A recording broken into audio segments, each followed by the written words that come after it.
하나님의 말씀 보시겠습니다. 하나님의 말씀은 요한복음 12장 12절에서 16절까지의 말씀입니다. 요한복음 12장 12절에서 16절의 말씀입니다.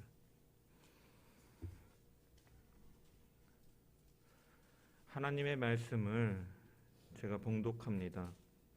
그 이튿날에는 명절에 온 큰 무리가 예수께서 예루살렘으로 오신다는 것을 듣고 종려나무 가지를 가지고 맞으러 나가 외치되 호산나 찬송하리로다.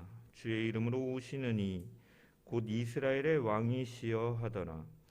예수는 한 어린 나귀를 보고 타시니 이는 기록된 바 시온 딸아 두려워하지 말라. 보라 너희 왕이 나귀 새끼를 타고 오신다 함과 같더라. 제자들은 처음에 이 일을 깨닫지 못하였다가 예수께서 영광을 얻으신 후에야 이것이 예수께 대하여 기록된 것임과 사람들이 예수께 이같이 한 것임이 생각났더라. 아멘. 오늘도 말씀을 통한 주의 은혜와 평강이 저와 여러분 가운데 넘치기를 축원합니다.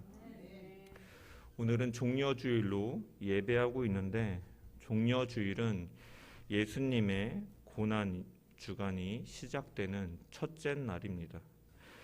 일부 교회에서는 이 날을 예수님께서 사람들로부터 환대와 영광을 받으신 날이다라고 보아서 고난 주간에서 제외하기도 하지만, 만왕의 왕이신 예수님께서 어린 나귀를 타고 인간의 모습으로 오셔서 예루살렘으로 입성하신 것 자체가 사실 낮아지심을 보여주시는 것이고, 이 예루살렘의 입성은 이제 시련의 시작이라는 의미가 있기 때문에 종려주일도 이 고난주간에 포함시키는 것이 일반적인 시각이다라고 할 수 있습니다. 이날을 종려주일이라고 부르는 이유는 예수님께서 예루살렘에 입성하실 때 오늘 본문에서 본 것처럼 많은 무리가 종려나무 가지를 들고 주님을 환대하였기 때문입니다.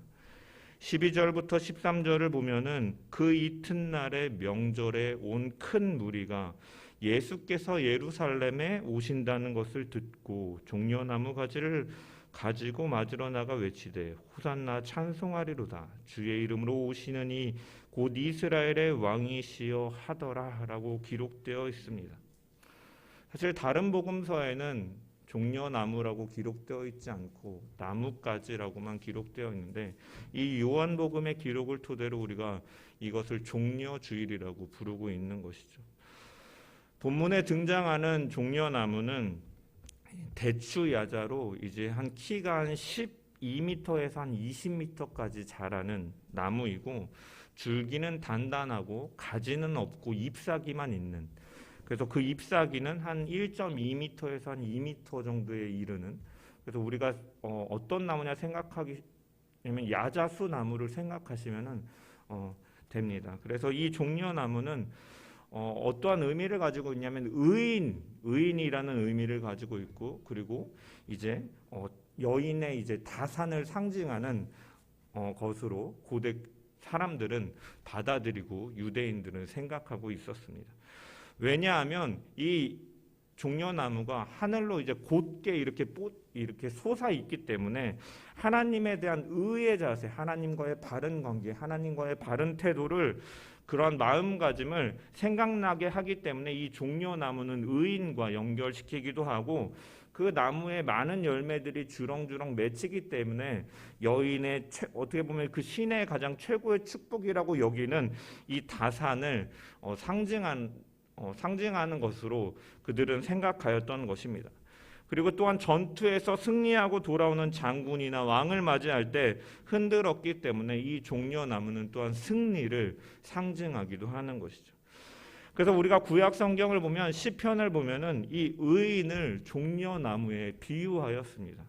92편 12절에 보면 의인은 종려나무 같이 번성하며라고 하면서 의인을 이제 종려나무에 이제 대입시키기도 하고, 사사기에서도 보면은 이 긍정적인 의미로 사용하고 있는데 사사였던 여인 그 드보라를 종려나무에 비유하기도 합니다. 그래서 사사기 4장 4절에서 5절에 보면은 그때 라피도세 아내 선지자 드보라가 이스라엘의 사사가 되었는데 그는 에브라임 산지 라마와 베델 사이 드보라의 종려나무 아래 거하였고라고 이렇게 기록되어 있는 것이죠.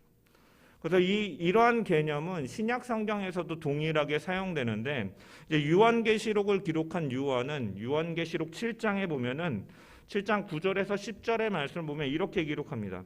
이 일 후에 내가 보니 각 나라와 족속과 백성과 방언에서 아무라도 능히 셀 수 없는 큰 무리가 흰 옷을 입고 손에 종려나무를 들고 보좌 앞과 어린 양 앞에 서서 큰 소리로 외쳐 가로되 구원하심이 보좌에 앉으신 우리 하나님과 어린 양의 있도다라고 기록하고 있는 것이죠.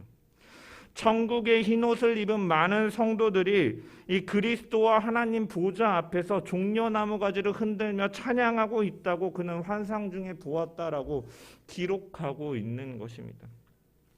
이처럼 종려나무는 이 하나님과의 관계 속에서 의에 대해서 그리고 다산과 같은 축복의 상징이며 또한 승리의 상징을 담고 있었다라는 것이죠. 그래서 그들은 종려나무 가지를 들고 예수님을 환호하며 맞이하였습니다.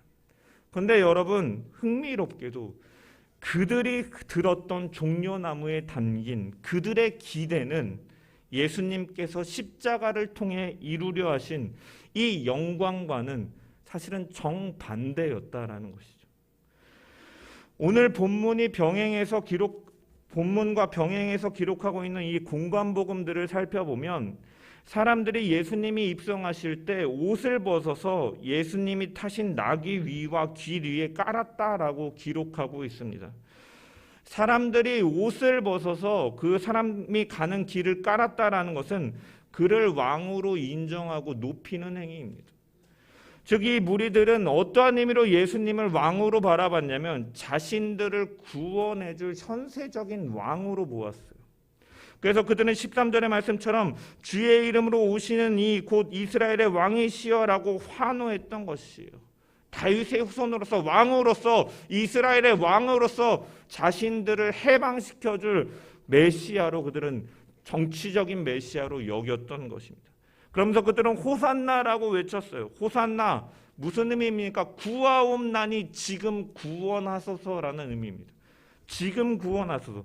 큰 무리가 그를 따르며 환호했던 것은 이제 곧 예수님께서 이스라엘의 왕으로서 로마의 압제 속에서 자신들에게 해방과 승리를 가져다 줄 왕으로 그들을 구원하실 것이라는 기대감 속에서 그들은 종려나무를 손에 들고 주님을 맞이하고 있었다라는 것이죠. 여러분 그러나 예수님의 행보는 어떠했습니까? 예수님께서는 그들의 기대와는 다르게 입성한 지 며칠 만에 십자가에 달려 죽으심을 당하는 것이죠. 그 당시 사람들이 저주라고 여겼던 십자가에 달려서 죽임을 당하시고 마는 것입니다. 예수님의 행보는 그들이 바라고 기대했던 것처럼 이 땅에서 강력한 통치력과 군사력으로 그들을 해방시키고 그들이 경제적으로 어려움 속에 있는 것들을 해결해서 풍요롭게 하는 것이 아니라 예수님께서는 스스로 밝히신 것처럼 자기 목숨을 모든 사람들의 대성물로 주기 위해서 오신 것이었으며 죄와 사망으로부터의 승리를 위하여 주님은 오시고 그 길을 걸어가셨다는 것이죠. 그래서 그의 길은 사실은 이 땅에서의 시각으로 봤을 때는 영광의 길이 아니었다라는 것입니다.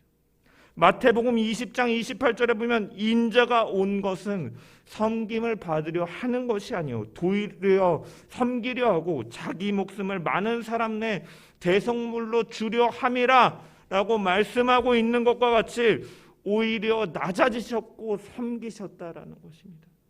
하나님의 택하신 백성과 이 백성을 죄와 죽음에서 구원해내시기 위해서 대속제물이 되어서 자기 몸을 내어주셨다라는 거예요. 6월절 어린 양의 그 피를 좌우 문설주의 발음을 통해서 이스라엘 백성들이 생명을 건진받고 이 애굽에서 출애굽을 당하였던 것처럼 그분의 피 흘리심으로 말미암아서 그를 믿는 자에게 죄와 사망의 권세에서 해방되고 그 죄의 싹슨 사망이라는 그 사망의 길로 걸어가는 자들에게 영원한 생명을 선물로 주시기 위해서 그분은 유월절에 어린 양과 같이 십자가에 달려 돌아가신 것입니다. 사람들이 생각하고 기대하던 승리하는 모습, 왕의 모습과 정반대의 승리의 길을 왕으로 오신 예수 그리스도는 그렇게 십자가의 길을 걸어가셨던 것이죠. 요한은 이 십자가의 사역을 위한 이 시작을 이제 기록하면서 이 12절에 보면 그 이튿날에 날에는 이라고 시작하고 있습니다. 그러면서 이제 예루살렘에라는 장소를 언급하죠. 제가 지난주에도 설교를 드리는 중에 언급했던 것처럼 요한은 중요한 사건을 기록할 때 먼저 시간적인 배경과 이 공간적인 배경을 먼저 언급하고 시작한다라고 말씀을 드렸는데, 마찬가지로 여기서도 이제 시간과 장소를 밝히고 있는데, 이것은 이 예루살렘의 입성이 우리가 잘 알다시피 예수님의 사역에 있어서 이제 그 고난을 절정을 향해 가는 것이기 때문에 이러한 문학적인 기법을 통해 예수님의 예루살렘 입성을 그는 선포하고 있는 것입니다. 그리고 특별히 여기 이튿날이라는 시간적인 배경을 통해서 이 일은 어떤 일과 연결시킬 수가 있습니까? 우리가 지난주에 살펴본 것처럼 마리아가 예수님에게 향유를 붓는 이 사건과 연결시키고 있는 것이죠. 이 사건 이후에 다음 날이라고 기록함으로 인해서 이 두 사건을 연결시키고 있는데, 여러분 이 두 사건은 공통적인 특징이 있습니다. 먼저 외형적으로 보면은 둘 다 모두 감동적이고 흥겹고 즐거운 상황 속에서 벌어진 일입니다. 여러분 마리아가 향유를 예수님께 언제 부었습니까?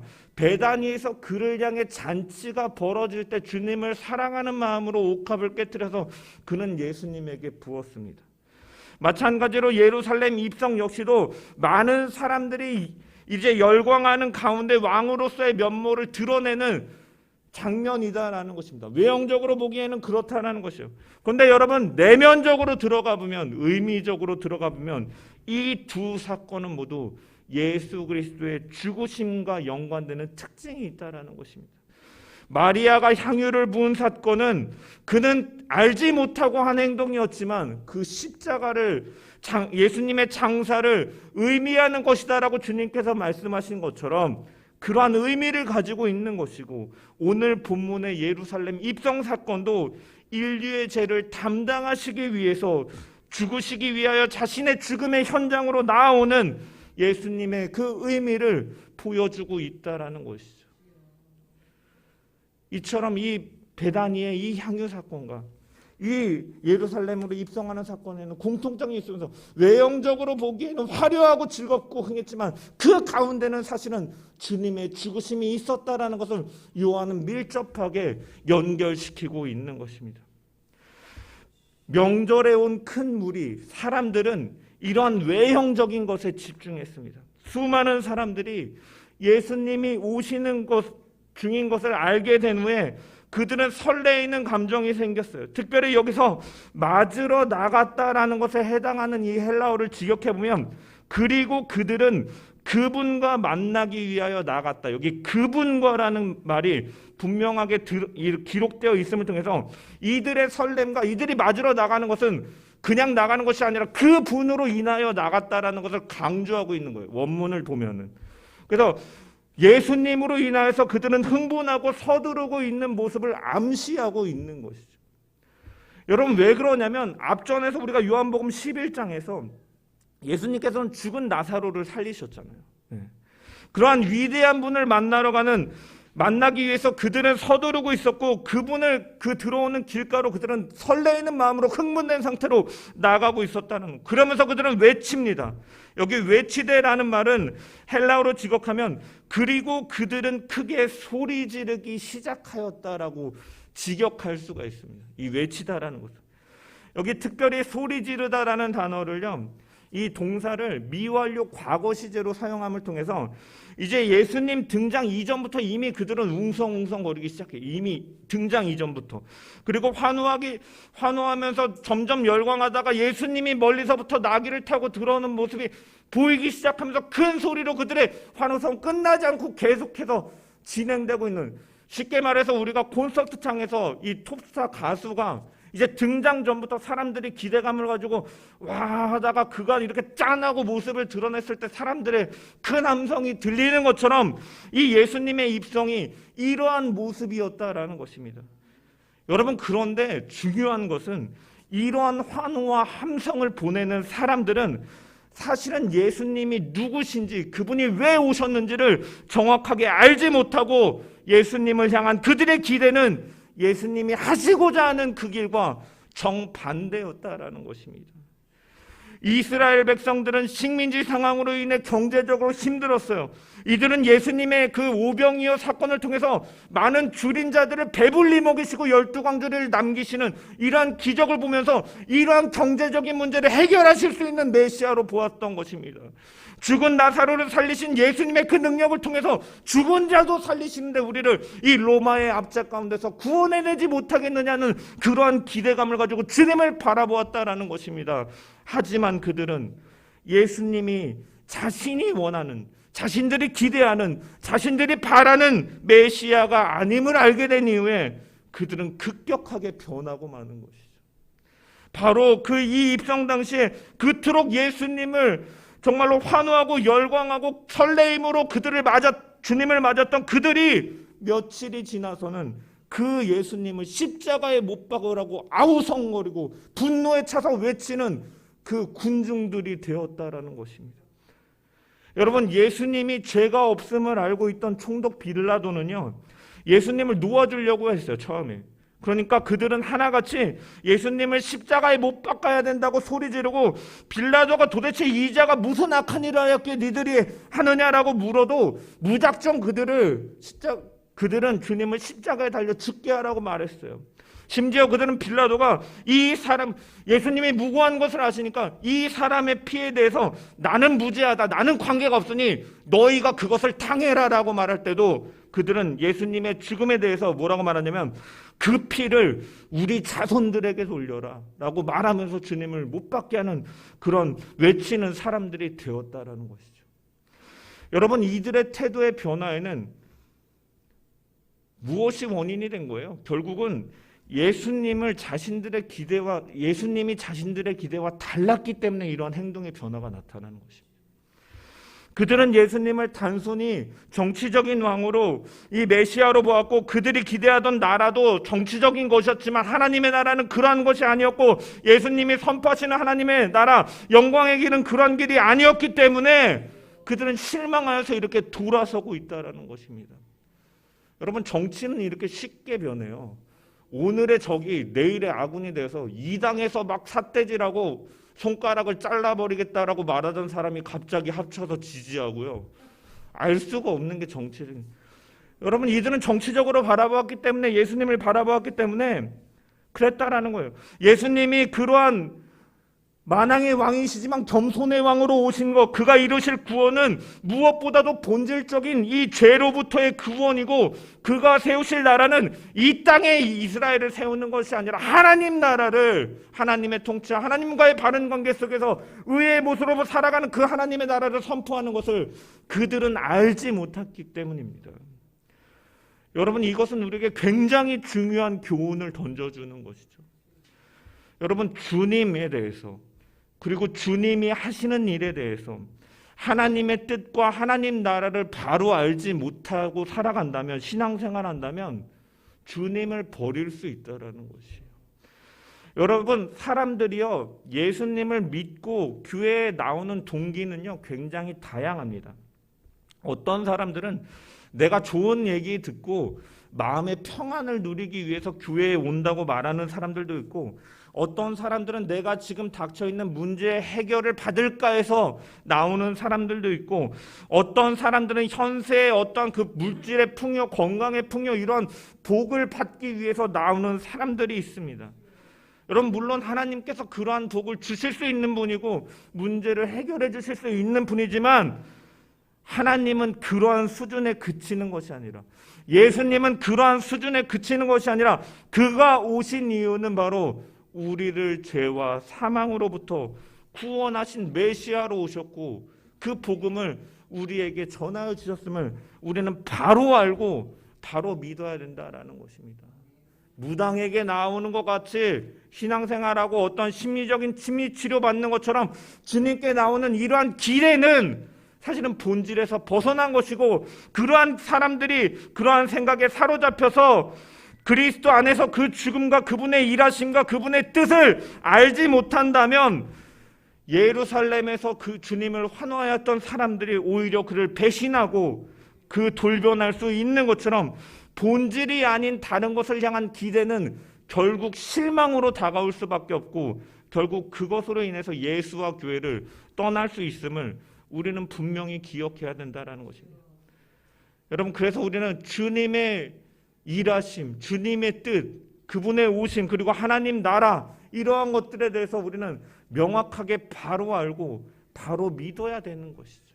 그럴 때 우리는 이러한 본질적이지 않은 것들로 인해서 실망하고 주님을 떠나는 것이 아니라 더욱더 주님께 가까이 나아갈 수가 있는 것입니다. 따라서 우리는 성경을 통해서 하나님의 뜻과 진리를 깨닫기 위해서 우리는 늘 말씀을 가까이 하고, 늘 우리는 배워야 하고, 늘 이것을 힘써 지키기 위해서 우리는 언제나 최선을 다해야 된다는 것이에요. 여러분, 본문 16절에 보면 이렇게 기록되어 있어요. 제자들은 처음에 이 일을 깨닫지 못하였다가 예수께서 영광을 얻으신 후에야 이것이 예수께 대하여 기록된 것임과 사람들이 예수께 이같이 한 것임이 생각났더라라고 기록되어 있습니다. 예수님과 함께 했던 제자들조차도 처음에는 이 장면이, 스가랴서에 예언된 이 말씀과 예수님께서 나귀를 타고 입성하신 이유를 알지 못하고 나중에서야 그 의미를 깨달았다라고 기록하고 있는 것이죠. 여러분, 그들은 예수님께서 십자가 고난을 당하시고 부활 승천하신 이후에야 성령을 그들의 보혜사 성령을 받고 그분이 진리 가운데로 인도해 주신 후에야 모든 말씀과 그 사건들에 대해서 진정한 의미를 알고 깨닫고 이해할 수 있었다라고 요한은 기록하고 있는 것입니다. 여러분, 그들은 3년이라는 시간 동안 주님과 동행하며 친히 주님의 말씀을 듣고 이적을 경험하고 목격했음에도 불구하고 진리를 깨닫는데 오랜 시간이 걸렸다라는 것입니다. 성령의 조명과 도우심 속에서 그들이 이것을 바로 이해했다라고 성경은 말하고 있습니다. 여러분, 이러한 사실은요, 우리에게 무엇을 알려주냐면, 결국 이 하나님의 말씀 속에 하나님의 뜻과 진정한 의미를 깨달을 수 있는 것, 진리를 깨달을 수 있는 것은 사실은 하나님의 은혜가 아니고서는 불가능함을 보여주는 것이기도 합니다. 또한 우리가 언제나 하나님의 뜻과 그 말씀 앞에 겸손해야 함을 또한 보여주고 있는 것입니다. 여러분, 오늘날 그리스도인들 중에 이제 몇 권의 이전 책이나 교리적인 책들이나 신앙서적 좀 읽어보고서 말씀의 모든 것을 깨달은 것처럼 착각하고 교만한 사람들이 있어요. 그래서 너무 쉽게 교회에 대해서, 말씀에 대해서, 목회자에 대해서 판단하기도 하고 정죄하고, 이게 문제야 저게 문제야, 자기가 알고 있는 그 지식 수준에 따라서 판단하고 정죄합니다. 제가 이제 까레라이스 TV인가 그 유튜브에서 보는 이런 채널이 있는데, 그 가운데 이제 어느 감리교 교단에서 일했던 그 전도사 출신의 여자분이 나와가지고 이제 자신은 지금은 교회를 다니지 않는다라고 말하면서 교회의 문제에 대해서, 목회자의 문제에 대해서라고 막 엄청 비판하는데, 자기가 어떠한 사람들이 그거에 대해서 반박을 해도 자기는 조직신학의 전공자이고 나는 누구보다도 조직신학을 잘 알고 있기 때문에 자기는 모든 것을 변론할 수 있다라고 막 말하면서 막 하는 것들을 제가 보면서 참 마음이 안타깝습니다. 저도 목회학을 MDB를 과정을 하고 또한 이제 THM 과정을 하면서 이제 신학을 평생 동안 공부해 오시고 이렇게 연구해 오신 교수님들을 교제하며 만나면서도 이 신학이라는 것이 역사가 굉장히 오래되었고 분야가 방대하기 때문에 너무나 방대해서 평생을 공부한 교수님들도 내가 이 분야에 대해서 누구보다 잘 안다라고 자신 있게 말하지 못하는데, 고작 목회학 그 과정만 전공한 사람이 자신이 전공자라고 말하면서 모든 것을 알고 있는 것 마냥 비난하고 정죄하는 모습을 보면서 참 설리겠구나라는 생각이 들면 안타까운 마음이 들었습니다. 여러분, 이러한 교만한 사람들은요, 어떠한 특징이 있냐면 더 이상 배우려고 하지 않고 말씀을 깨달으려고 하거나 노력하지도 않고 다른 사람을 가르치거나 비판하려고만 한다는 것이에요. 여러분, 하지만 우리가 하나님의 영감으로 기록된 우리가 하나님의 말씀과 그 뜻을 우리가 다 안다고 어찌 자만하면서 큰 소리 칠 수 있겠냐라는 것이에요. 유한한 인간이 무한한 하나님의 계시를 어떻게 다 이해한다라고 할 수가 있겠냐라는 것입니다. 그렇기 때문에 우리는 이러한 사실들을 기억하며 언제나 말씀 앞에 우리는 겸손함으로 나아가야 되는 것이고, 반대로 지금 당장 우리가 이 뜻을 이해할 수 없다 할지라도 낙심하거나 좌절하는 것이 아니라 오직 겸손함으로 이 성령의 조명하심과 인도하심 속에서 이 진리와 신비를 깨닫게 해달라고 은혜를 구하며 나아가는, 그러면서 그러한 말씀을 늘 가까이 함을 통해 신앙이 성장해 나가는 성도들이 되어야 될 줄 믿습니다. 이러한 모습으로 나아가는 저와 여러분 되기를 주님의 이름으로 축원합니다. 종려나무 가지를 흔들며 환호하며 자신을 바라보고 기대하던 그 마음을 가진 무리들 가운데 나타나신 예수님은 어떠한 모습으로 나타나셨습니까? 오늘 14절부터 15절의 말씀을 우리 한번 다시 읽어보겠습니다. 시작. 예수는 한 어린 나귀를 보고 자신이 이는 기록된 바 시온자라 두려워하지 말라 보라 너의 왕이 나귀 새끼를 타고 오신다 한 바 같더라. 아멘. 그분은 한 어린 나귀를 타고 나타나셨다라고 기록하고 있습니다. 당시의 권세자들은 말이나 아니면 말과 나귀의 이종 교배를 통해서 나온 노새를 탔지 나귀를 타지는 않습니다. 그렇지만 주님께서는 나귀를 타는데 그것도 나귀, 어린 나귀, 공관복음에도 나귀 새끼를 탔다라고 기록하고 있는 것이죠. 여러분, 그렇다면 예수님께서 왜 나귀를 타고 들어오십니까? 그들에게 왜 나타나십니까? 그러한 모습으로 왜 나타나십니까? 이것은 구약의 예언을 성취하기 위함이었습니다. 예수님의 나귀를 타신 모습은 이 스가랴 선지자는 다음과 같이 예언하였습니다. 스가랴 9장 9절에 보면은 이렇게 기록되어 있습니다. 시온에 따라 크게 기뻐할지어다. 예루살렘에 따라 즐거이 부를지어다. 보라, 내 왕이 내게 임하시나니 그는 공의로우시며 구원을 베푸시며 겸손하여서 나귀를 타시나니 나귀의 작은 것 곧 나귀 새끼니라라고 기록되어 있습니다. 이처럼 예수님께서는 항상 구약의 예언을 성취하시는 일에 관심을 가지셨습니다. 왜냐? 이 땅에 보내신 하나님의 뜻을 이루기 위해서 구약의 예언을 성취하시는 것이죠. 그 구약의 예언된 메시아가 자신임을 드러내기 위해서 주님께서는 이 예언의 성취에 관심이 있으셨고 그 말씀대로 그분은 행하셨던 것입니다. 그래서 스가랴 선지자가 예언한 것처럼 예수님은 겸손하신 메시아로서 하늘의 보좌를 버리고 육신을 입고 우리 가운데 오신 겸손의 왕으로 주님은 드러내 보이신 것입니다. 한편으로는 예언의 성취를 통해서 이 백성들로 하여금 자신이 하나님의 그 예언된 구세주임을 믿을 수 있도록 입증하시는 일들을 하셨던 것입니다. 여러분, 그런데 생각해보면 사실은 예수님은 더 단순한 방법으로 자신을 입증하실 수도 있었습니다. 전능하신 하나님이신 예수님께서는 못하실 일이 없기 때문에 자신이 갖고 계신 그 능력을 사용하신다면 더 수많은 사람들을 쉽게 굴복시킬 수 있고 굉장한 이적들을 행하심으로 인해서 수많은 사람들에게 인기를 끌 수가 있고 이런 능력을 바탕으로 강력한 군대를 조직해서 자신의 영향력을 드러낼 수도 있었다라는 것입니다. 그런데 예수님은 그러한 예수님 편에서 봤을 때 그러한 쉽고 간단한 방법을 사용하시는 것이 아니라 말씀을 쫓아서 행하고 계시고 예수님은 그 예수님을 통해서 그 예언이 성취되고 있음을 분명하게 드러내 보이시면서 자신을 증명하고 있다는 것이죠. 이것은 하나님 앞에 겸손하게 철저하게 순종함으로 그 길을 걸어가고 계심을 보여주고 있는 것입니다.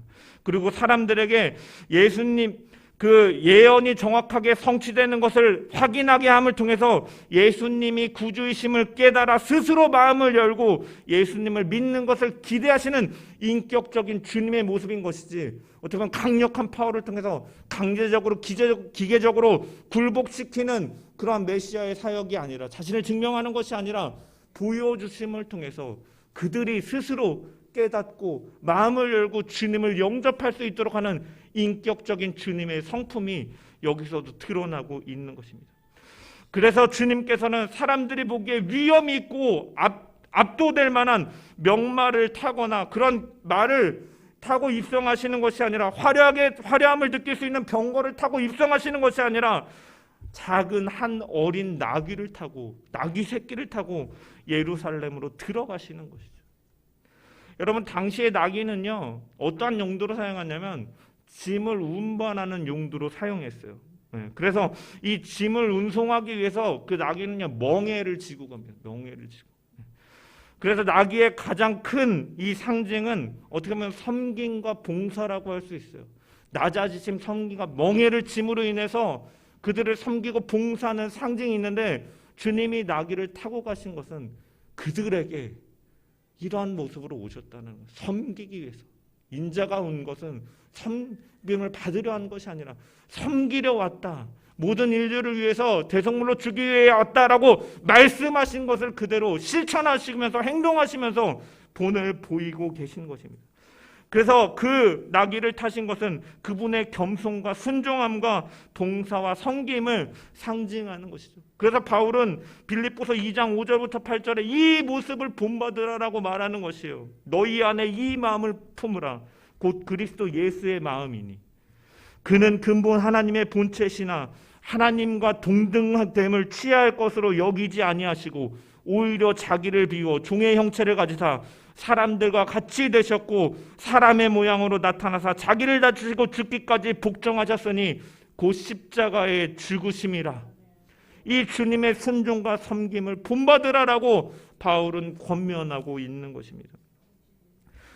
또한 여기서 요한은 이 어린 나귀라는 단어를 사용함을 통해서 이 나귀가 새끼일 뿐만이 아니라 지극히 보잘것없음을 강조하기 위해서 이 공간복음 기자들이 쓴 헬라어 단어와 다른 단어 오나리온이라는 단어를 사용하고 있는데, 이것은 무엇이냐면 이 새끼일 뿐만이 아니라 어떻게 보면 지극히 보잘것없는 이라는 의미를 가지고 있어요. 여러분, 왜 요한이 이렇게 특별히 이 단어를 사용하냐면, 예수님께서는 유대인들이 꿈꾸는 그러한 정치적인 메시아가 아니라 평화의 왕이심을 더욱 선명하게 드러내기 위해서 요한은 이러한 표현을 사용합니다. 여러분, 만약에 예수님께서 말을 타거나 병거를 타고 용맹스럽게 나셨다면 그분은 전쟁을 상징하는 것이고 그분은 정치적인 메시아로 볼 수 있겠지만, 보잘것없고 비천한 나귀를 타심으로 인해서 겸손한 모습을 보이셨다라는 사실은 무엇을 의미하냐면 그는 전쟁이 아니라 평화를 위해 오셨다라는 것을 더욱 선명하게 보여주는 것이죠. 이러한 점은 요한이 인용하고 있는 스가랴 9장 9절의 말씀도 더 잘 드러나는데, 원래 스가랴서의 말씀은 아까 읽었던 것처럼 시온에 따라 크게 기뻐할지어다, 예루살렘에 따라 즐거이 부를지어다, 보라 내 왕이 내게 임하시나니 그는 공의로우시며 구원을 베푸시며 겸손하여서 나귀를 타시나니 나귀의 작은 것 곧 나귀 새끼니라. 여러분, 이 스가랴서의 말씀과 이 요한이 인용한 말씀의 차이점에는요, 어떠한 차이가 있냐면 뭐냐면, 스가랴서의 말씀에는요 크게 기뻐할지어다라는 문구가 사용되어 있는데, 요한은 이 표현을 그대로 사용하는 것이 아니라 뭐라고 말합니까? 두려워 말라. 시온 따라 두려워하지 말라라고 말씀하고 있는 거죠. 여러분, 이것은 나귀 새끼를 타고 오신 예수님께서 구약에 예언된 메시아이며 평화의 왕이라는 사실을 더욱 선명하게 부각시키기 위해서 인용하되 더 두려워하지 말라라는 표현으로 바꿔서 그가 사용하고 있습니다. 여러분, 예수님이 만약에 정치적인 메시아로, 군사적인 메시아로 오셨다면 유대인들은 로마나 이 다른 나라와의 전쟁을 치를 수밖에 없을 것이고, 죄의 문제는 여전히 해결할 수 없는 상태로 남아있을 것이고, 하나님과의 관계나 인간과의 관계 역시도 평화는 불가능했을 것입니다. 그리고 전쟁으로 인해서 수많은 희생과 죽음이 파괴가 따르기 때문에 유대인들 역시도 안전을 확보할 수 없는 상태다라는 것이죠. 두려움이 임할 수밖에 없는 상태인데 그분은 그러한 메시아로 오지 않았다라는 것이에요. 그래서 요한은 두려워하지 말라라고 말하고 있는, 시온 따라 두려워하지 말라. 이 요한의 의도는 하나님께서 이 메시아 예수 그리스도를 이 땅 가운데 보내시고 그분은 순종하심으로 이 길을 걸어가신 것은 너희들이 기대하는 것과 같이 이 현세적인 문제들, 이 땅에서의 정치적인 해방, 이런 것들을 위해 오신 것이 아니라 모든 근본적인 두려움, 특별히 죄로 인하여서 생명의 근원이신 하나님과의 단절됨을 통해 오는 인간의 그 죽음을 앞둔 인간의 불안과 두려움, 염려를 제거해 주기 위해서 오셨다라는 것이에요. 그래서 두려워하지 말라. 그분은 이러한 문제를 해결해 주시는 참 평안과 구원을 주시는 분이시다라는 이 메시지가 여기 시온에 따라 두려워하지 말라라는 이 문구에 담겨져 함축되어 있는 것이고, 이것이 바로 예수님을 통한 구원임을 우리는 바라볼 수 있다라는 것입니다. 주님은 나귀 새끼를, 작은 나귀를 타심으로 끝까지 겸손의 모습을 잃지 아니하시고 묵묵히 십자가를 통해 구원을 이루시며 이 진정한 메시아의 길을 걸어가셨던 것입니다. 이것이 바로 주님께서 하나님의 뜻을 온전히 이루시는 방법이었고 길이었던 것이죠. 여러분, 이 장면을 목도한 이 제자들이 나중에 얼마나 큰 충격으로 다가왔을지 우리는 다 이해하기가 어렵습니다. 그 당시에 개선 장군들이나 왕들이 성에 입성할 때는 뒤에 이 포로들을 전리품처럼 여기면서 끌고 다니면서 화려한 병거나 말을 타고 입성하는데, 그러한 환호성 속에서도 주님은 그러한 태도를 취하시는 것이 아니라 하나님의 뜻에 자신을 낮추고 계시다라는 것이에요. 뒤뚱거리면서 보잘것없는 새끼를 타고 그 환호성하고 있는 그 무리들 앞에 나가시는 예수님의 모습을 여러분 상상해 보십시오. 성인 장년이 그 어린 나귀 새끼를 타고 뒤뚱뒤뚱 거리며 가는 모습이 얼마나 어떻게 보면 볼품없고 우스꽝스럽게 보였겠습니까? 그런데 주님은 이 예언의 말씀을 이루기 위해서 그 사람들의 기대와는 상관없이 묵묵히 그 길을 걸어가신 것입니다. 아까도 말씀드렸다시피 나귀는 멍에를 메고 일을 하는 짐승이에요. 그런데 주님은 나귀와 같이 그 멍에를 치셨다라는 것입니다. 이사야 선지자는 53장 4절 이하에 보면 그는 실로 우리의 질고를 지고 우리의 슬픔을 당하였거든 우리는 생각하기를 그를 징벌을 받아서 하나님께 맞으며 고난을 당한다 하였노라. 그런데 그가 찔림은 우리의 허물 때문이고 그가 상함은 우리의 죄악 때문이라. 그가 징계를 맞음으로 우리는 평안을 누리고 그가 채찍에 맞음으로 우리가 나음을 입었도다. 우리는 다 양 같아서 그릇 행하여 각기 제 길로 갔거늘 여호와께서는 우리 모두의 죄악을 그에게 담당시키셨도다. 이 멍에를 치시기 위해서 주님은 그 나귀를 타고 가시는 모습을 보이시면서 그 의미를 나타내고 계시는 것입니다. 예수님은 자신이 나귀처럼 어떻게 보면 인류의 모든 죄, 이러한 무거운 짐을 지러 예수님 예루살렘으로 나아가고 있는 것이죠. 예수님은 나귀처럼 저와 여러분의 죄를 짊어지시고 멍에를 치셨다라는 것입니다. 저와 여러분을 살리기 위해서 섬기러 오셨고 자기의 목숨을 대속물로 우리 가운데 던져주신 것입니다. 예수님은 저와 여러분의 고통도 친히 짊어지시면서 우리에게 두려워하지 말라라고 말씀하시고 참 평안과 기쁨을 주시는 분이심을 믿으시길 소망합니다. 그래서 예수님은 무리와 제자들에게 이렇게 말씀하신 것이에요. 수고하고 무거운 짐진 자들아 다 내게로 오라. 내가 너희를 쉬게 하리라라고 말씀하신 것이에요. 내가 너의 인생의 무거운 짐, 죄의 문제, 너의 슬픔 다 내가 짊어지고 나의 멍에에 연결된 이 수레에 너의 짐을 실어라, 내게 맡기라라고 주님께서는 말씀하고 계신 것입니다. 그러므로 믿는 자마다 이 수고하고 무거운 짐을 십자가 앞에 다 벗을 수 있는 것이죠. 예수님께서 다 대신하여 감당하셨고 그것을 짊어지고 가셨기 때문입니다. 여러분, 이 사실과 이 사랑과 은혜를 기억하며 이 종려주일과 고난주간을 보내는 저와 여러분 되기를 소망합니다. 또한 이러한 주님의 모습 속에서 우리가 지녔던 교만한 모습들, 부끄러운 마음으로 회개하기를 소망합니다. 그리고 하나님의 뜻이라면 기꺼이 자신을 낮추고 하나님의 뜻만이 드러낼 수 있는 삶의 모습이 우리 가운데도 나타나여지기를 소망합니다. 그리스도를 본받으라 말하였던 이 바울의 권면과 같이 그러한 주님의 모습이 오늘 종려주의를 보내며 주님의 고난을 날마다 묵상하며 그 보혈의 능력으로 살아가는 우리의 삶 가운데 나타나기를 주님의 이름으로 축원합니다. 말씀을 마무리하겠습니다. 종려주의를 보내면서 주님이 이 땅에 오심의 의미에 대해서, 그가 하신 일에 대해서, 그가 걸어가신 길에 대해서 우리는 다시 한번 상고해 보았습니다. 큰 무리들은 자기들의 그 기대 속에서 로마의 압제 가운데 자신들을 해방시키고 경제적인 어려움을 해결해 주실 현세적인 메시아로 그분을 대했지만 예수님의 길은 그것과는 달랐던 것입니다. 그래서 그들은 돌변하여 예수님을 십자가에 매달아 죽이려 하는 군중이 되었습니다. 여러분, 오늘 나는 어떠한 모습으로 어떻게 주님을 바라보고 어떻게 주님을 믿고 있는지 점검해 보길 소망합니다. 근본적인 죄의 문제, 사망의 문제를 해결하시고 우리에게 하나님과의 바른 관계 속에서, 의의 관계 속에서 참 평안과 생명을 주시는 분으로 우리가 믿고 영접하고 있는가, 아니면 그저 내게 필요한 것을 주고 문제를 해결해 주는 요술램프와 같은 분으로 주님을 바라보고 생각하고 있는가. 우리는 주님을 바로 알고 바로 믿어야 될 줄 믿습니다. 또한 예수님과 함께하였던 제자들은 주님의 순환 예고를 듣고 많은 말씀을 듣고 표적과 기사를 경험했음에도 나중에야 그의 뜻을, 그 의미를 알고 있었던 것처럼 우리 역시도 하나님의 말씀과 뜻 앞에서 늘 겸손하며 그 뜻을 분별하기 위해 성령의 도우심을 구하고 늘 말씀을 가까이 하고 힘써 배우며 진리를 깨달아 알을 통해 신앙의 성장이 이루어지는 저와 여러분 되시기를 주님의 이름으로 축원합니다.